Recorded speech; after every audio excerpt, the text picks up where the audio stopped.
жерден кетейік.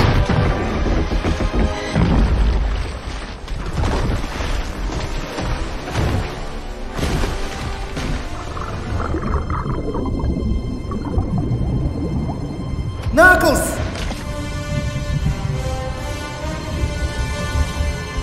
Су? Қайтадан? Жарайды!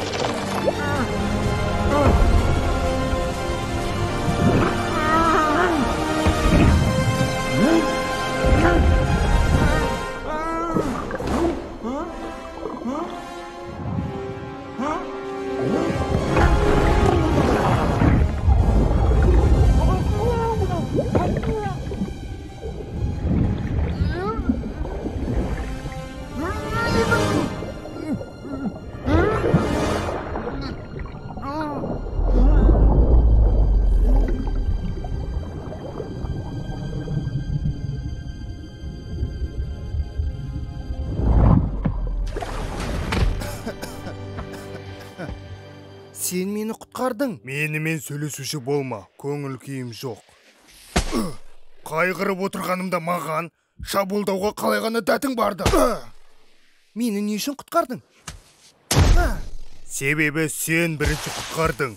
Ол сенің тағы да бір қандай тактикаң екенін білмеймін. Бұл тактика емес.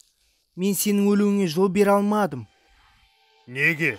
Мен сені көргеннен бастап өлтіруге тырыстым. Себебі батыр болу деген тек өзіңнің аман қалуың емес. Бұл басқа адамдардың жауапкершілігін де өз мойныңа алу. Дана сөздер.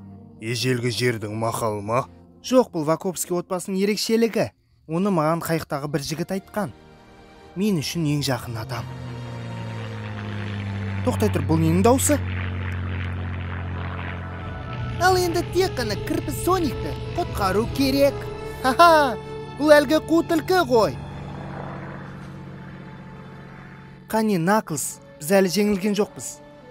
Тауда сен барлығынан айырылғаныңды айттың. Мен секілді. Бірақ сен қайғысыз сенімді көрінесің. Сәтсіздікке ұшырағанға қарамастан, қалай алға жылжисың. Қайтадан. Жарайды, мен онша сәтсіздікке ұшыраған жоқпын. Және мұны жалғыз жасамадым. Жаңа отбасы, жаңа достар таптым. Сен де солай жасай аласың. Саған енді жалғыз қалудың қажеті жоқ. Ау, сен мына қол алысумен қалжыңдап тұрсың ба?